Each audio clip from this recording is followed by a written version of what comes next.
Hi, I'm Bronwyn Bulwer, and I'm here this morning with Paul Amani, talking about his journey on the blue team with IT Heavy Hitters. Thanks so much for being with us this morning and sharing your story. We really appreciate it. Not a problem. I'd love to know, when was the moment that you decided to take part in IT Heavy Hitters? I actually can't remember the exact moments. It happened all through. I was just looking for exercise. I needed some exercise, but I just didn't want to do it on my own. So I looked around, and then I think it popped up in Facebook and social media. So looked into it. I said, "Yep, that's me." I'll sign up for it. So I signed up and see what happens there. So that's how I think it must have been earlier in the year that I did it. So yeah. As an outsider, I can't imagine putting myself in a boxing ring and going through all that grueling training. And I wonder what makes an ordinary Kiwi do that and commit to the 14 weeks of grueling training and then get in the ring knowing you're going to be in front of hundreds of people. I think for me, and I think like for anyone else, it's as soon as you're signed up, that's it. You can't turn back. You know, you really can't turn back. Especially once you're further down the line, you start actually forget about the reasons why you did it, and you start taking on the reasons that IT Heavy Hitters are around, and the charitable trust, the Key to Life Charitable Trust. Once you start hearing some stories, once you start hearing what they're doing, the reasons of just going for fitness, because I can't do it myself, so I need a group, I don't want to let the group down, comes like a backseat to now actually I'm pushing IT Heavy Hitters, I'm pushing mental wellness, suicide prevention. That becomes more of the motivation to keep carrying on. So it just, for me, it just made it easier as further down you go in. The deeper you get into that hole, the harder it is to get out. So you just got to keep going. Yeah. And as you went along, what did it mean to you to get in the ring? I never actually, I was keen to get in the ring, but you go through the whole training process and then you don't know if you'll get a fight or not. And so I didn't actually think I was going to get a fight. And then when I did get the fight, I still didn't actually realise I actually got a fight. So just kept training. Having doubts of my abilities and capabilities. I don't doubt me ever getting in the ring. I knew I was going to get in the ring no matter what. But was I prepared enough? That's what was going through my head. So there was, once I signed up and once I got a fight, I knew I was going to step in the ring no matter what. But I'll have all those emotions, all those feelings about doubting my capabilities. But at the same time, showing everyone that, I've got this, but really in the back of your head, it's like, oh, do I? Am I prepared? Yes. And was there ever a moment that you wanted to give up? And why didn't you? No. Really? I'm just the person, hence why I joined up the IT Heavy Hitters, was because, like I said before, I don't have the self-motivation to go and train on my own. But as soon as you put people that rely on me, I'm there. So there's no doubt that I wasn't going to carry on. There's no doubt that I wasn't going to fight. So you didn't want to let them down. Didn't want to let anyone down. More than letting myself down. I just didn't. That's why I signed up, because I needed a group to motivate me. To push me. There seemed to be something special about the blue group. Watching that night, after each fight, most of the blue fighters thanked their team, and there seemed to be a real camaraderie amongst the team. Can you tell us about that? It's very similar to the guys who deployed overseas, to the guys in the services. In regards to that camaraderie, to that brotherhood, that sisterhood, in the trenches with the person next to you. It all came about, I think, once we got announced with our names, and then we started sharing our stories. That's when things turned around in regards to our dynamic within the team. It just wasn't a group of guys who come in, trained up to then probably 10, 11 weeks. Yeah. Once we started sharing our stories, it just all of a sudden changed. We became family because we shared our stories and we opened up to each other. Some things you would never have thought, about a person you're sitting next to, and for them to open up on certain aspects of their lives, they just become family. Yeah. And that's a bond for life. Yeah.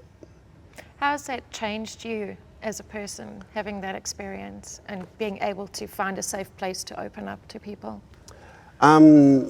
Quite a bit, actually. I'm able to open up to my friends, my close friends that I grew up with.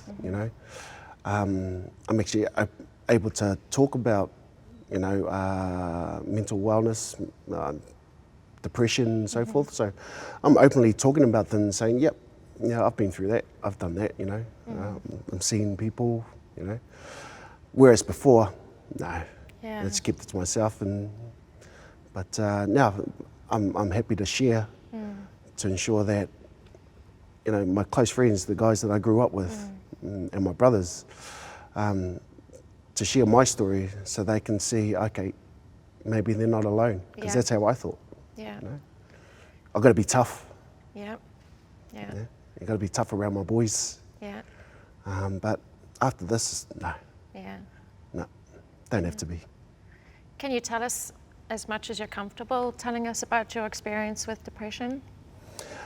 My experience with depression, it's like a roller coaster.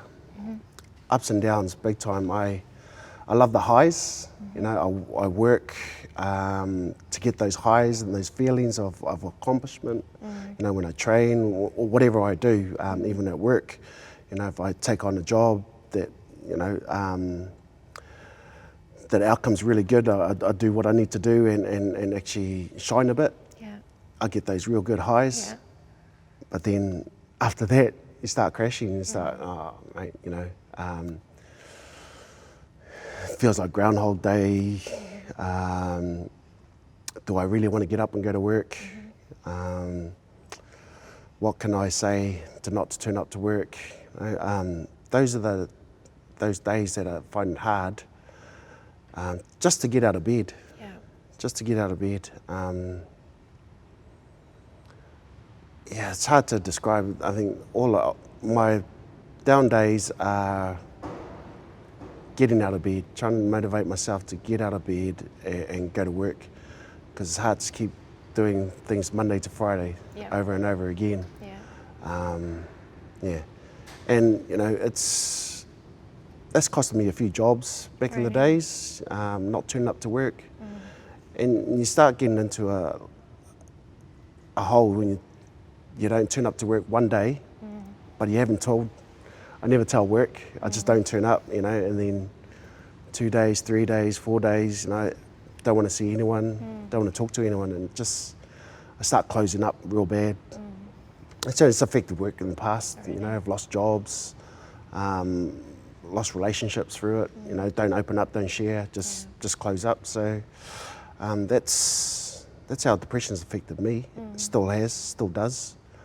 But we're getting through it. I know being able to share it with my wife and people around me, especially my wife, she can actually see when I start going that way, and actually then start working on what I need to do. So And what are the things that help you when you feel yourself sliding like that? What do you do? So when I got to see some counselling, we discovered triggers. Triggers that will get me to start going down that slope, symptoms and triggers that get me.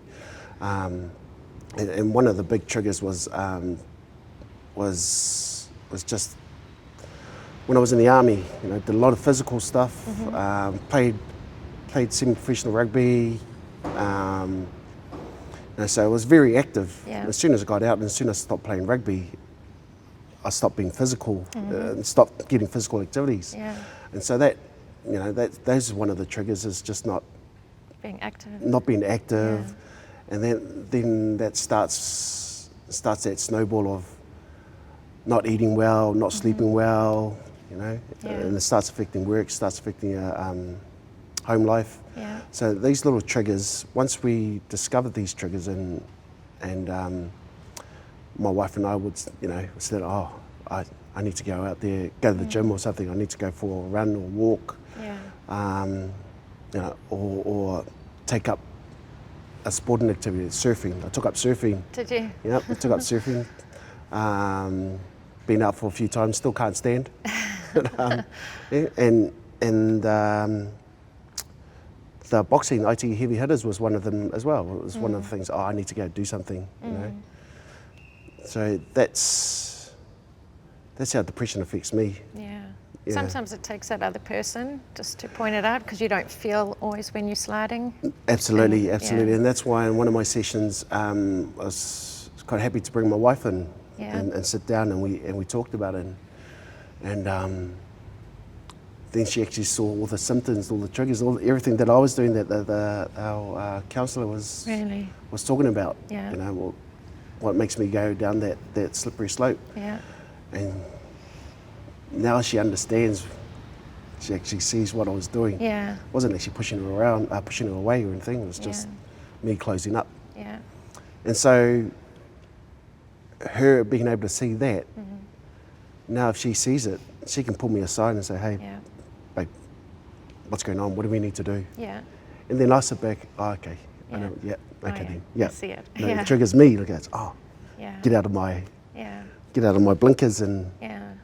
okay, That's open up really and start special. talking. Yeah. So, yeah, you got to think to have someone that you can go talk to makes a big difference. Yeah. Or, and even for them not to talk, just to sit there and listen and just go, okay, you know. Just being able to open up, I suppose, is the biggest thing. Yeah. What would you say to someone who's going through depression now and in that dark place? From your experience, what would you say to help them more? I think the biggest thing is reaching out. Know how hard it is just to reach out and just to ring up someone and say, hey man, I'm having a shit day, I'm having a shit time. You just come over and just have a chat.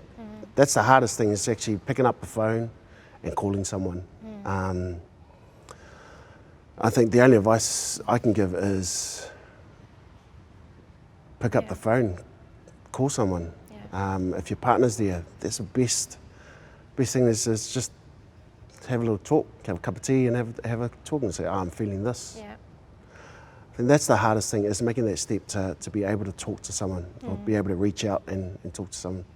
Once we can do that, I think things may become a bit easier, because you're really taking that step of reaching out, and so you're really helping yourself. Yeah. So just got to reach out.